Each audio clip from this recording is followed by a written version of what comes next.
Okay, in 5, 4, 3, 2, 1. Hello, everybody. Welcome to Rebel News's daily live stream. Now, normally Ezra Levant hosts the show, and when Ezra Levant doesn't host the show, then it's myself and David Menzies who are hosting the show, but not today. Today we have a very special all-Albertan edition of the daily live stream. Joining me now is my friend and colleague, Keean, and just before we kick off the show, we're trying something a little bit new. We're both on Skype, so there might be some technical challenges. Things might go very sideways, very fast during the show, so please bear with us, and we'll do our best to fix everything as we go. Keean, now Yes. Normally, this is the part of the show where I tell everybody why we do the daily live stream, so I guess today I'm David. So today you're me.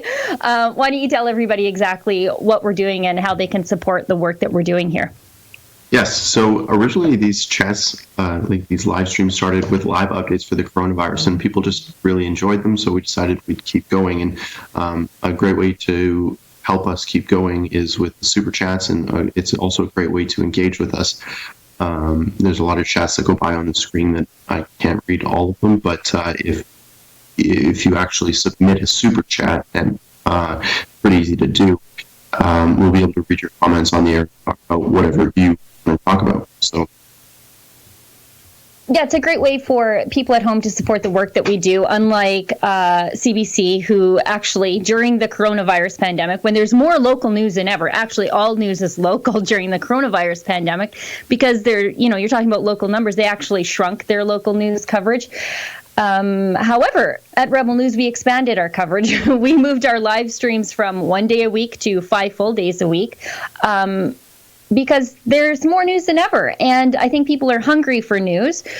So this is a great way for people to support the work we do completely of their own free will, unlike what happens over at the CBC, where $1.5 billion per year is extracted from the Canadian taxpayer. And it looks like we're already getting super chats. And look at this. Keean, I don't know if you can see on your screen, maybe not. I have two screens here going, but a lot of love for Mr. Keean in the super chat. of course there is. Of course there is. They love me. Lot of purple hearts. And it's funny because even when it's David and I, they're always like, bring Keean on the show, bring Keean on the show. Now, I'm starting to take it personally, but we got to give the people what they need. So Keean's on the show today. Justin, Mr. Producer, he's the guy whom you heard counting off the hop there. He's already sending super chats to us. I can go through them right now. We'll start off with doing this. Kane Enmark, $5 says, how about this new Jussie Smollett? And I'm sure Sheila's going to be really interested in this. It's the Jussie Smollett 2.0. Bubba Wallace, yeah, it turned out that it looks like at least, the noose that he found in his garage was probably the rope that was actually attached to the door to close the door of the garage. Every single garage had one, and for some reason the one in his garage was just cut off. It was like, quit trying so hard to be a victim. Let's see super chats before we move on. Yeah, so he says, if he's wrong, I will give $100 super chat. I'm never wrong. Okay, well, I hope that you're right, actually, because I think that the people who are actually competing in NASCAR are some of the nicest people ever. So, Kane Mark then also, this is Ambrose Joseph. $5 says, love your work. A fellow Canadian from Cape Breton, now in South Carolina. I was just in South Carolina, actually, tracking down Justin Trudeau's friend in that photo in the new Wing Academy thing. That you remember that blackface, Sheila? She actually went to South Carolina to pursue her career in singing or something like that. So we went to go find her and chat with her. That weird grope that Trudeau did on her in that year photo tax. It was sort of a common thing for him to do while working as a teacher. So Mandy Dole, I don't know how that goes. Sorry, it is more, but appropriate all that you would appreciate all that you media do. Thank you very much. We appreciate it. Now, did I miss one? Yes, you missed Keean one and from Mark hosted. your super fan, Keean and Mark. I'm telling you, Keean and Mark, just about every single day that David and I host, donates, and it's generally always some kind compliment directed at you. Keean's such a fan of the network, but Keean in particular, and again, I don't take it personally. I like to claim some sort of maternity over the work that you do anyway. It's way down on the list of the things that we're going to talk about, the topic of the noose hoax, but I think, and it came up in the morning meeting today, it should come as no surprise to anybody, but I like NASCAR for the same reason that I like rodeo. It's very blue collar. It's a safe space, I guess, for conservatives. It's not fancy. It's got the RV crowd there. It's very like pro-America, pro-fossil fuel. So I love NASCAR. But I think NASCAR's fatal sin happened a couple months ago, and that was when Trump did the pace car lap in the presidential motorcade. It was beautiful to watch in his limo at the Daytona 500, and I think NASCAR's fatal sin there was being either too Trumpy or just a little bit too Trump tolerant, because in popular culture you can't even tolerate Trump, you have to viscerally hate him, and I think that put a bullseye on the back of NASCAR, and NASCAR wasn't ready for what was coming for them. They didn't know when the attack would come, and I don't think they realized it would come from within, but here we are. Yeah, within like 2 days, first they see a noose. These people would see a noose in the loops of their shoelaces. It's literally a rope with a loop on the bottom to help pull down a big garage door. If you've ever been around a Quonset or anything where there's a sliding rolling door, sometimes you can't jump up and grab the door. You have to pull it down with a rope. All the garages had this. The one that was assigned to Bubba Smollett, it had this loop on the door since at least October. Some of the other drivers were saying, yeah, we have photographic evidence that was on the door since October. Here's our picture. But they called in the FBI, 15 FBI agents. So you can get 15 FBI agents to investigate a rope with a loop in the bottom of it, but you can't get the police to deal with people tearing down statues and vandalizing things. And a day later, they said, yeah, it's actually not a hate crime. It's a loop. But I think they've been waiting for this moment to take down NASCAR. And NASCAR was pretty quick to throw themselves under the bus. Like, I wonder if Bubba Smollett had even a pang of guilt for the people and the sport that he was smearing, a sport that welcomed him and cheered for him when all the other drivers encircled his car and escorted him down the track on that first race back. I mean, he was insinuating that NASCAR has a racism problem, that this racist had to be amongst them, harbored by them. And he never felt, I don't think, guilty for what he did even once. And now he seems to be doubling down, saying, well, how dare you question my character and blah, blah, blah, blah, blah, after he said, it's absolutely, definitely a noose. As soon as everybody saw pictures, they're like, yeah, no, it's not a noose.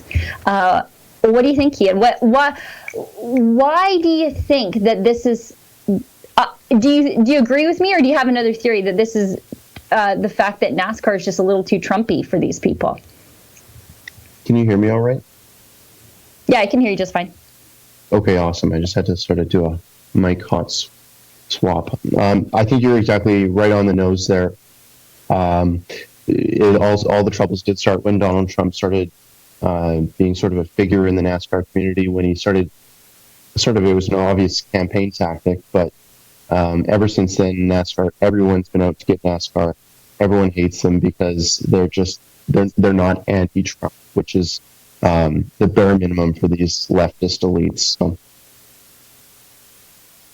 yeah, it's. Sorry, go ahead. No, please. Go ahead. I just want to catch up on these super chats. They please, get out of hand really please. quick. And if I miss any, Mr. Producer, just send them to me. Pink Phoenix Nails, $1.49 with a unicorn message. Very sweet. Toys are for Boys, send $6.66. Love all the news updates. Thanks so much for sharing. Here's 666 in Canadian to keep you safe from all evil. I'm not sure that's how that works. Lisa A says, great to see subscriber count go from 1.3 million to 1.32 during the pandemic. Hope more folks are buying annual subscriptions too. Yeah, that's a thing. Thanks for that plug. I always like to plug that. If you get an annual subscription, that is pretty much the best way to help Rebel News. And you're right. I did notice that all of a sudden, the YouTube viewer or subscribe count went up by like 200,000 over the pandemic, as you call it. And it was sort of flatlining for a bit, not because of a lack of viewership. Our viewership was never higher, especially during the Canadian election. But for some reason, YouTube sort of flatlined us, and I don't know why that was. But it's good to see that it's going up again. I think we missed a super chat for Jason Pye, $5 Canadian, and no super chat there. And Sven Napa, there's some sort of foreign currency there, but there's 25 of them. Oh, Swedish. I'm in Stockholm, so I will say hello to Greta. So I think we can. I think that's it. I think we've all caught up on the super chats. But yeah, we're all caught up. So what do you want to talk about, Sheila? So much. There's so much. There's so much on the list. You know what I really liked? And I got a lot of emails about my reactions during the live stream on the debate night. I'm hearing super feedback, Mr. Producer, of my own words in my ear. But yeah, my reactions in the bottom of No, Sheila's. I can't hear her. Can everyone hear me? Yes, I can hear you fine. Great. Okay, so far so good. Sorry, thank you. I think they can hear me. So what I would like to talk about is the online citizenship story that I uncovered over the past little while. We got an ATIP back. Well, to rewind it a little bit, we got a leak from the Department of Immigration. A concerned bureaucrat told us that they were moving immigration ceremony, one of the most sacred ceremonies for the Canadian government, at least. They were moving them online, so you could get a citizenship via Zoom. It was insane. Couldn't believe that this was true. So we reached out to the department, and they just sort of put us on hold. They said, just wait a little bit. We'll get back to you. And then a month later, of course, we published the story, but a month later, the CBC comes out with this exclusive. The Department of Immigration told them that they were moving these immigration ceremonies to Zoom, which lots of Canadians, I think, were a little bit offended by it. 5 years ago, Canadians were offended that you could wear a burqa while getting your citizenship, and getting it on Zoom is just far, far worse because there's so many issues brought from not being able to confirm who the person is to not being able to confirm where the person is, because it's an important thing to be on Canadian soil when you become Canadian. It's just how it works. And now the Department of Immigration is actually trying to, and from the ATIP documents that we just got, the Department of Immigration is trying to allow folks to get their citizenship while they're in Beijing, while they're in Beirut or Paris, or probably not Paris, to be honest. They're not giving anyone citizenship in Paris, but wherever they are, they want them not even to have to be in the country, which I find absolutely insane. I'm not sure if there's actually a little bit more to this story, that they're allowing Amazon to administer the actual test, which is insane in its own right. I'm not sure if the producer can do this right now if they're occupied with fixing Sheila's stream, but if you could play the commercial that we create for Justin Trudeau, that would be great. I don't know if they can do that. What are your thoughts on systemic racism, and how would you demonstrate leadership in that area? I think we have to acknowledge that systemic racism exists. So racism and discrimination exists in every society. So we should unite behind a zero tolerance approach to any form of racism. And we do have a form of systemic racism in Canada. I'm not a racist. I wanted to ask you about systemic racism. Do you believe that there's systemic racism in Canada and in our institutions? How would you define systemic racism? Do you believe there is systemic racism in Canada? Systemic racism. Racism on Systemic racism. Tonight, we knew that racism was on. Des racismes systémiques. racism in Canada. Racist people. You're a black woman and you're up on the stage with three white men listening to them talk about, justify, or deny the existence of systemic racism in Canada and what that looks like through your eyes. Well, I actually didn't see their race, and I didn't think that it was relevant to the discussion. So that was not the video that I was talking about, but it was an interesting one. It was the Conservative Party during their leadership debate. They were just so focused on all of these leftist talking points. They were just from talking about systemic racism to everything that the left will attack the Conservative Party on. For some reason, there was a conversation on dementia panels, which I did not understand.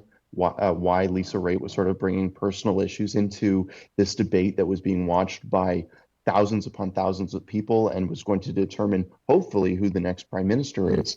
Lisa Raitt decided that she was going to be talking about her own personal issues. Don't know why she did that, but there was leftist issues abound, especially about systemic racism. And the person who was most upset about that after the debate was actually Leslyn Lewis. Leslyn came to me and she actually responded those questions to those journalists who were sort of fighting with her to say that no, I don't see color, even though she was the only black woman on stage. She was the only one that was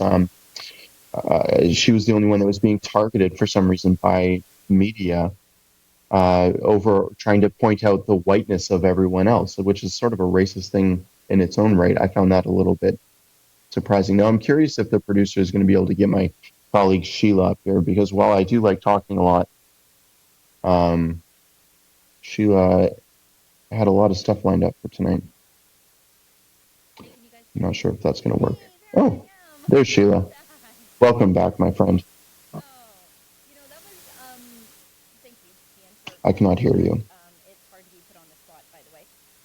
Yeah, that was the most annoying. All right, so I will continue talking about the list of things that we have here. And if anyone has any super chats and wants to have a sort of direct conversation, that would be much better, because right now I think our video playing software is not working as well as it should.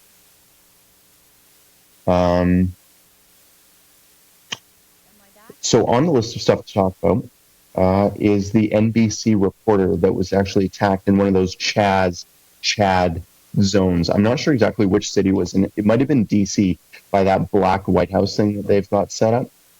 If we could play that video of that reporter getting attacked by this thing in like these pink panties and small bra. It was a strange, and a pink megaphone too. It was the cringiest thing I've ever seen in my life. Get the fuck up, get the fuck.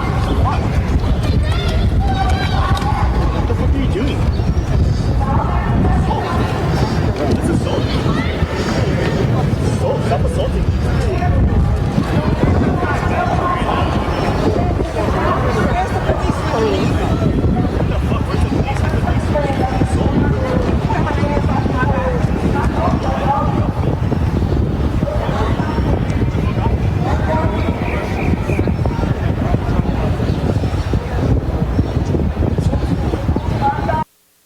Where's the police when you need them? That was the NBC reporter. And the mainstream media is the first one to be hypocrites on this issue, sort of platforming these defund the police people, and then this happens. I think that this was the BHAZ. Just by the look of it, it looks like Washington, D.C. Actually, you know what? Now that I can see that street painting, that's what the mayor there actually painted on the street there in D.C., so I'm pretty sure that was D.C. I want to point out, too, that the NBC reporters, which I find this surprising because a lot of the times they don't have it, that was clearly hired security. So if you guys think that, and they did, that was an unfortunate thing to happen to the reporter, it happens to us at Rebel News 10 times worse than that. That's why we need to hire security, and usually our budget's a lot lower. It seemed like they had two sort of elite guys there. We usually only have one. And I'm not sure if we can talk about what is going on right now in Toronto. They've sort of set out this sort of similar Chaz zone it's just Chaz on low energy pills, very low T. They have told us that we're not actually allowed to be there to report. So, of course, Ezra doesn't take no for an answer, and a large portion of the office is on their way to that area right now so that they can report on the ground, even though the mayor of Toronto does not want them doing that and has given special access to these random posers to be there. If you're a reporter on the ground, they say that you can't be there. So there's going to be a bit of a kerfuffle there, I predict. And thank you very much for the super chat. It helps me carry on this conversation without Sheila. Brady Lake, 1399 says, why isn't more journalism being done on Gabriel Wortman? He received $475,000 as a police informant, in police informant money, you say. Now, the story there is that he picked up this cash from a Brinks office, which normal citizens cannot do. And even a normal, in what situation would you be picking up that much cash and nothing interesting be going? This guy, that was like a week before he actually went on his killing spree. And according to that Globe and Mail article, I think it was, they said that that is the specific way that the RCMP uses to pay off police informants. Of course, the RCMP are very tight-lipped on this. This is just embarrassing to the max to them. Honestly, I don't understand why the Commissioner Lucky, why she isn't being asked to resign by literally anyone. No talking heads in the mainstream media. There's been no pressure from what we see internally in the RCMP to have her resign. If someone screwed up this much, from the railway blockade to what happened in Nova Scotia, the absolute joke of an operation they have going on there, from not telling the citizens that there was a mass killer on the loose, to a bunch of RCMP officers randomly shooting up a fire hall because someone walked in with a safety vest. Thank God no one died there, but for God's sakes, at what point does the commissioner get held accountable? Brenda Lucki absolutely should resign or be fired, but Justin Trudeau won't do that because Justin Trudeau has someone in that position right now who's absolutely whipped and will do his bidding. And if he replaces it with someone competent, maybe they would investigate him.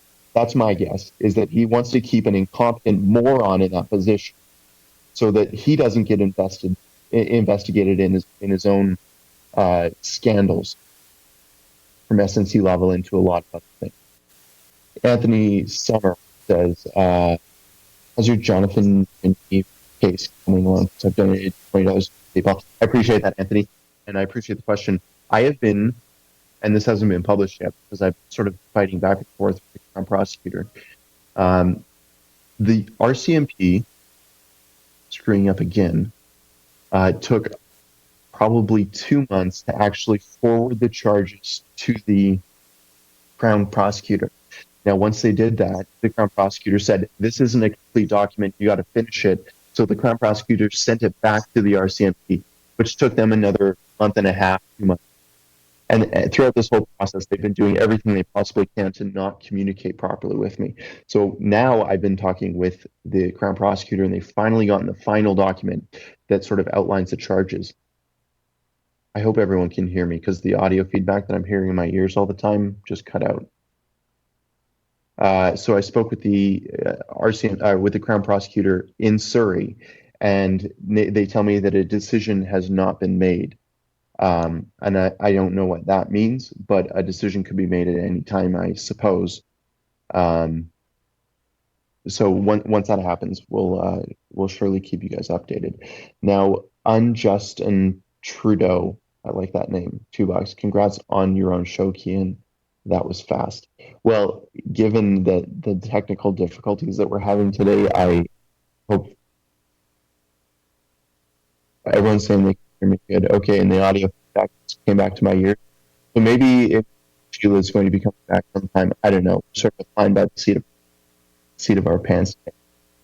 The RCMP New Brunswick sucked. They knew years in advance about the guy collecting illegal guns. They did nothing they could have prevented the killing. That's Jan.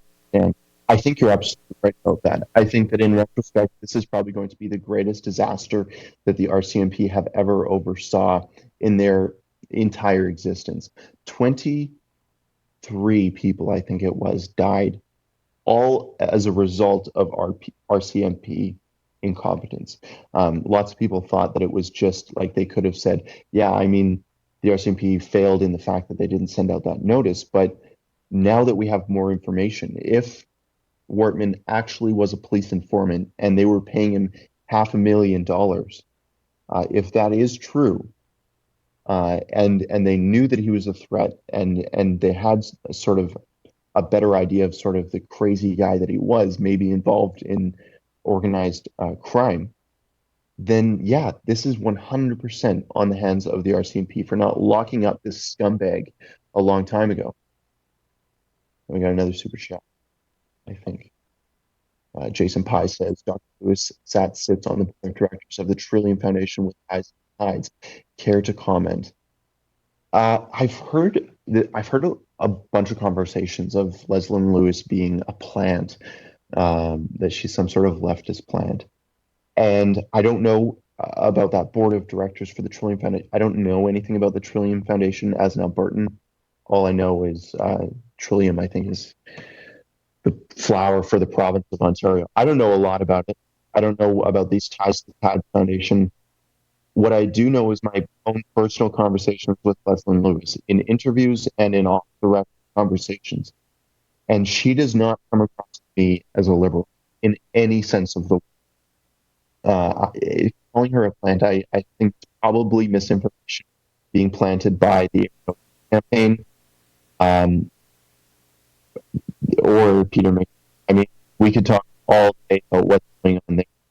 Peter McKay allegedly, according to Aaron O'Toole, stealing campaign data on a Zoom call. I don't know. I'm sure everyone's up to date on that, but apparently a Zoom call was taking place several over the course of the last 2 months on the Aaron O'Toole campaign, and an IP address from Calgary ended up having access to these Zoom calls. And for some reason, that led Aaron O'Toole to blame Peter McKay. I don't know why a Calgary IP address would do that. But then we heard that Greg McLean, he's an MP, Calgary Centre, I think I got that name right, who actually endorsed Aaron O'Toole, might have had a rogue staffer who had endorsed Peter McKay. It's just sort of an intern. And he maybe... allegedly, according to some sources that I can't confirm right now on this live stream, was the one that might have had access to these campaign calls. He was fired, from what I understand. So we'll have to see if anything comes of it. If he was actually sending this information to the Peter McKay campaign, this is damaging, and it can't be worth it. I mean, what are these calls going to actually have in them? Nothing really that's going to sort of be worth risking a criminal offense, and also the sewering of the whole campaign if it got out, which they must have known would have happened. There's another super chat here. Old man, $2. Any thoughts on Norman Traversy? I'll need more information. I don't want to go too off on that because I don't know too lot on it. Which Conservative candidate do you think has the best chance of beating Justin Trudeau in the next election? David Ends, $5. Appreciate that. It's a good question. I think there's two candidates that would beat Justin Trudeau, Aaron O'Toole and Leslie Lewis. I think that Derek Sloan, while if I was a Conservative Party member, I'd probably vote for him. He has a lot of low-hanging fruit. Mainstream media will organize against him. Like, you think that the media union organizing against Andrew Scheer was bad? Think about them doing that against Derek Sloan. Now, I don't think that we should be picking leaders.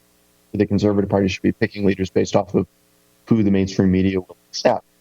But Leslie Lewis, I think, is both based, and the fact that she's a black woman, like, it's almost poetic, because the left is not going to be able. They're going to short circuit and explode. I think it'd be hilarious to watch. The problem is, of course, she doesn't have as big of a following and political experience as Aaron O'Toole. is unfortunate for her because Erin O'Toole is sort of running the show when it comes to digital communications. Leslie Lewis has been doing good recently. She's been surging, but Erin O'Toole certainly has the monopoly on Twitter communications. So we'll have to see. But I think they both could do it. I think Erin O'Toole is sort of enough of a establishment dude that that he might be able to sort of fight the fight that Andrew Scheer wasn't able to do. That Leslie Lewis might not be able to do. But then that's the problem, right? He's an establishment dude, just like Andrew Scheer. Now there's a $50 super chat. Wow, I appreciate that. Overton Window, I like that. $50. Keean, keep up the great work. Technical difficulties, probably the YouTube guys putting their feet in the spokes. Have you given some thought to Jay Hill being interim leader of WEXIT? Your thoughts on Jason Kenney's leadership? Thank you so much for that question, and it's a great segue into what else I wanted to talk about Jay Hill. What a badass! Someone who actually cares so much about the West that they're willing to put their political career and name on the line. He's a bit of a red Tory. He's one of those few reformer guys, maybe because he's from BC. He's a bit of a red Tory, but you know what? In the separatist movement, everyone is welcome. From liberals to red Tories to conservatives, social conservatives, everyone should be welcome in the separatist WEXIT movement, because we need everyone. This isn't about, oh yeah, do you support a carbon tax or not? Do you support, gay marriage? Do you support certain bathrooms one way or the other? Literally none of this matters. What matters right now is that we get our democratic, and I'm talking a bit like a separatist right now, but what matters to the separatist movement is that they get their democratic sovereignty back. They quit being whipped by Ottawa. It's effectively slavery. What's happening right there? Them taking billions of dollars from us every fiscal quarter, billions upon billions of dollars, and sending it to Montreal so that they can run surpluses in their government. It's absolutely asinine what's going on. And I find Jay Hill's comments interesting, something that nobody has had the balls to actually say out loud. Everyone's like, oh, how are we going to get a pipeline through BC if we're landlocked? This is going to make our situation even worse. Wrong. That's a lie, and that's just low IQ thinking. All we would have to do is blockade rail access. All we'd have to do is blockade road access, tighten up our airspace, and throttle Vancouver to the point that they are just desperate for access to both Eastern Canada and access to our jet fuel that we're sending to them. The bitumen, at least, that they're processing. And we would get whatever we want. We would have more bargaining power now than we ever would have. Imagine if every plane that is going to Vancouver or is going to Fort St. John had to fly north through the Northwest Territories or down through Montana. Imagine if every train had to go down through Montana or up through the north. It would be untenable. They would give us whatever we wanted. Now, to your second comment, Overton Window, your thoughts on Jason Kenney's leadership. I've been getting a lot of flack lately for going easy on Jason Kenney, and I don't think that I have been. And I would dispute that. I think that very frequently I'm criticizing him and his government, a lot of his ministers and a lot of his MPs. I think that he has a lot of weak MPs. I think that he has a few weak ministers. And I think that Jason Kenney overall, being a federalist to his dying breath, is going to be what terminates his premiership early. I think that he won't be able to last with that way of thinking. I don't think people are going to be. And while I like him sort of setting up the playing field for this, for WEXIT, getting police here, getting our money out of the pension plan, sort of it's like during a divorce when you start moving things out of the house and sort of taking your share of the bank account, and getting that all figured out before you send divorce papers over. Maybe this is just 4D chess on his part, but it's important that we get all that money and as much as we can back before we actually send them Ottawa the divorce proceedings. So hopefully that I'm hearing huge feedback in my headphones right now. I'm not sure, but hopefully that means Sheila's coming back. I mean, Jason Kenney's fine overall. I think he's a better premier in contrast to what we've seen with Rachel Notley. I mean, anything is better than her. Albertans are like this, right? Like they're always itching for a more conservative leader. That's why Wild Rose existed. That's why this WEXIT movement is sort of starting up, and that's why people are overall, or some people are dissatisfied with Jason Kenney. But guess what? That's just who Albertans are. They're not ever going to be satisfied unless the conservative is like Ronald Reagan himself. Kane Enmark again says, "How are you feeling now from your run-in with the Canadian RCMP?" It was hard to watch. Yeah, it was hard to it was hard to be there and watch the RCMP drag me by my arm out of the People's House. This wasn't just any press conference. This was Justin Trudeau's daily coronavirus press conference. It's an important news story every day, even though, he's sort of wasting everyone's time. It's important to have fair media access, because right now what's happening is the Canadian Pravda are showing up at his doorstep and acting like he's the saint and asking very basic, easy questions so that he looks great. It's all a campaign re-election stunt for him. And actually, Justin, if you can hear me, I would ask you to try and get that commercial that we got set up, the Amazon citizenship commercial, just while I'm sort of on this train of thought. It's all a re-election stunt so that he can sort of look like the statesman hero. And by keeping people like me out, outlets like Rebel News out, he's able to sort of maintain this sort of perception of him, because the CBC and CTV and Global News are not going to do anything to make him look bad. It's just their unions will not let them. Their management won't let them. Now let's go through these comments here. I think I might actually be caught up on these super chats. The producer can send me them if I missed any. So if you could play that video, Justin, that would be great, because what I want to outline is Justin Trudeau's Operation Restore Majority plan, and the fact that he's using Amazon for multiple choice questions to make people Canadian citizens, and then they can take the oath while they're in Beijing. I find that so surprising. And actually, you know what? I might be able to share my screen and do it myself. I'm going to do that because I have absolutely no idea what's going on in the Toronto office. Oh, you know what? I'll read the Proud Boys super chat right now. Fake news from the race car driver. By the way, I'll stick to rodeo and eat ribs in front of the vegan. CCP must be destroyed. So many edits to post this. Read these super chats. Okay. I find it surprising that you have to edit super chats to post them on YouTube. Maybe I shouldn't be surprised by that. Thanks for filling in, KB. You're doing a great job, bro. Thanks. I appreciate that. I mean, it would be great if these technical difficulties weren't happening, but this is better than... Why are protesters violent and unwilling to answer a question that are good questions? That was TH3 Street. I'm not sure what that is in reference to. One Leg 70 says, if the natural gas is shut off to Vancouver area, they will crumble easily. They started losing their minds after it was off for a couple of days. Yeah, you're absolutely right. That is the best negotiating time. They would collapse in an instant. They would just not be able to operate whatsoever. So I'm going to pull up this video that we created. I think it's absolutely hilarious.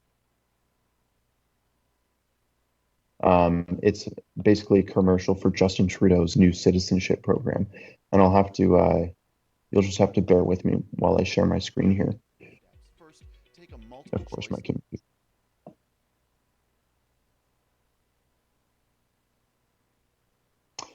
my computer of course is crashing right now. This is excellent. This is like what we... Oh, here we go. First, take a multiple choice test on Amazon.com from your Beijing studio apartment. After that, your mass citizenship Zoom session will follow.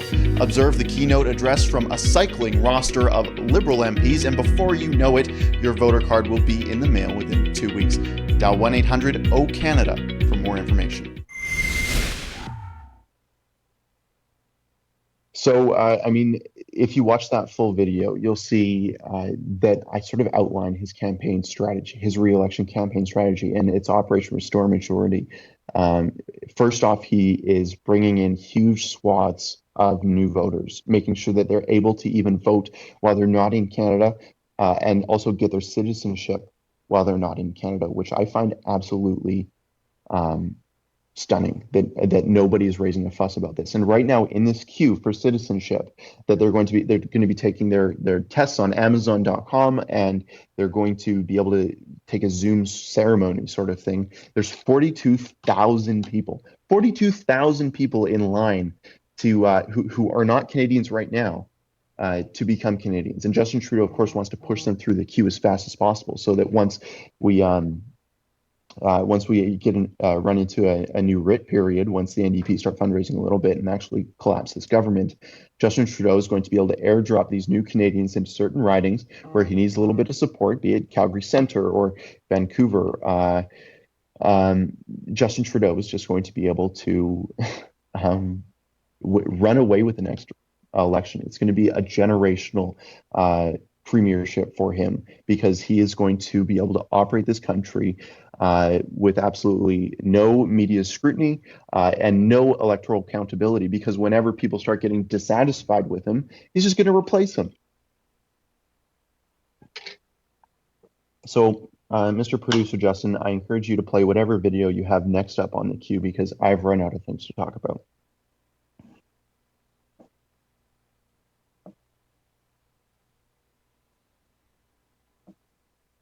I'll let him get to figuring that out, and I'll go through the super chats as we do this.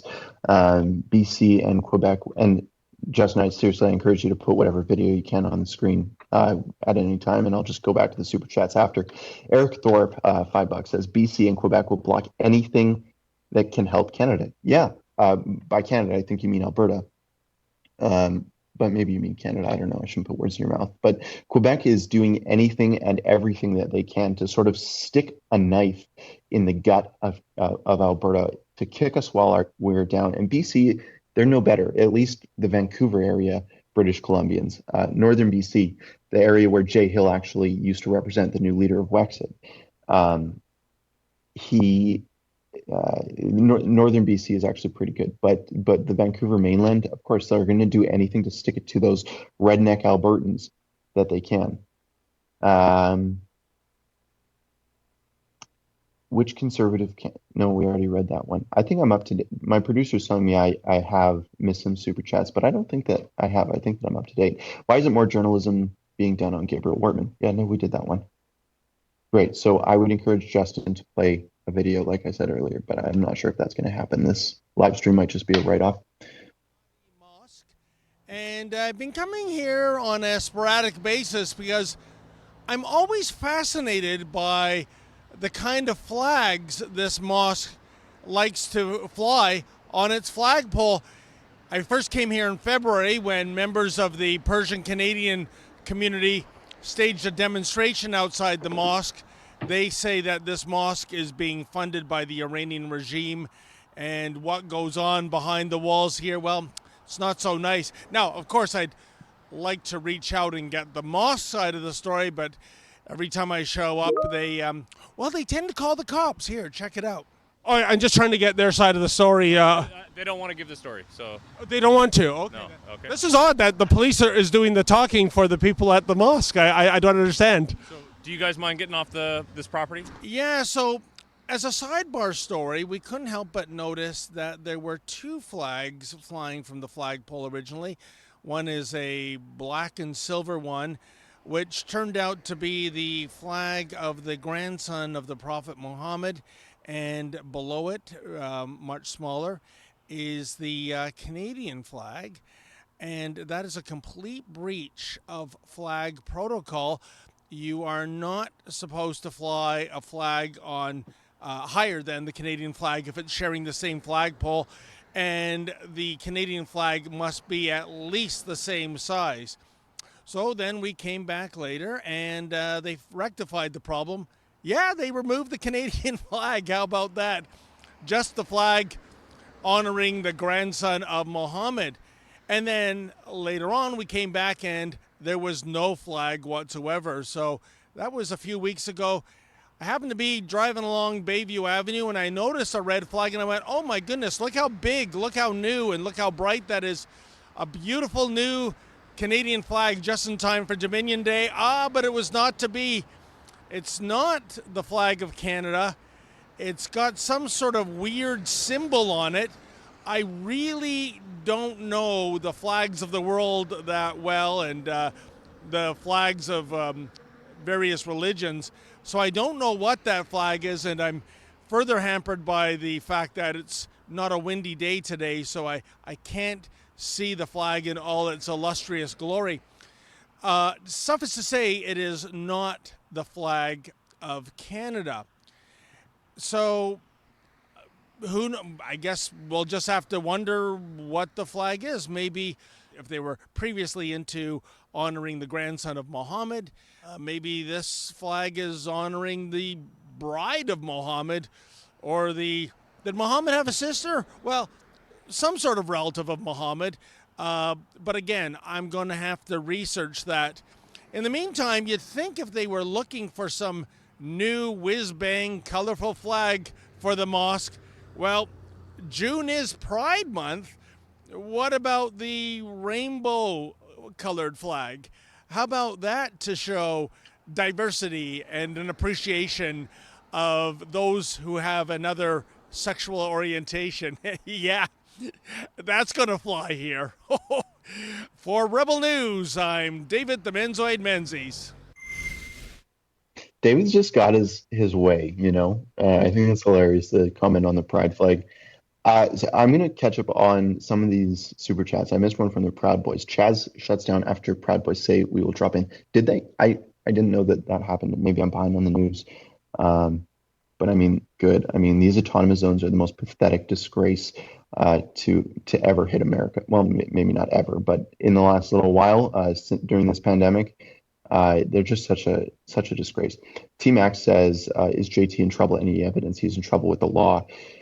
Now, I mean, there was this huge conspiracy theory that he was wearing an ankle bracelet when he was coming out of his house. I don't buy it. But then again, we've been wrong. We haven't known when an MP has been arrested before. That one MP who actually broke and entered, that Liberal MP, we had no idea that was happening for quite some time. And then finally, that news broke a month or so afterwards. So I think I'm caught up on Super Chats. I think that the technical difficulties of the stream have made it entirely difficult to sort of communicate with you guys, and I apologize for that. We have one more super chat. I guess that's one way of keeping me on the stream. Keean, got any banned firearms? I have 9 worth $12,000. Wow, that is very unfortunate. I am sorry for that. I of course have no banned firearms. Very lucky in that regard. Yeah, I don't, and I certainly. I think I'm not supposed to talk about my firearms on live streams. I think that's just sort of a good rule of thumb because the RCMP are always watching. But in case the RCMP are concerned, absolutely no banned firearms. I certainly have none. Is Sleepy Joe Biden going to get crushed by Trump? Probably. I mean, you'll see one debate with him and you'll see that it's... I'm not sure if anyone can hear me right now. I'm just talking to myself. One debate is going to crush his hopes of ever going to the White House, I think, is my guess. Anyways, I think that there's been enough technical difficulties in this stream for a lifetime. So we're just going to wrap it up here. Thank you so much for tuning in. We will be back tomorrow, hopefully with a better live stream. Sorry about the troubles today, but God bless Alberta and stay safe wherever you are.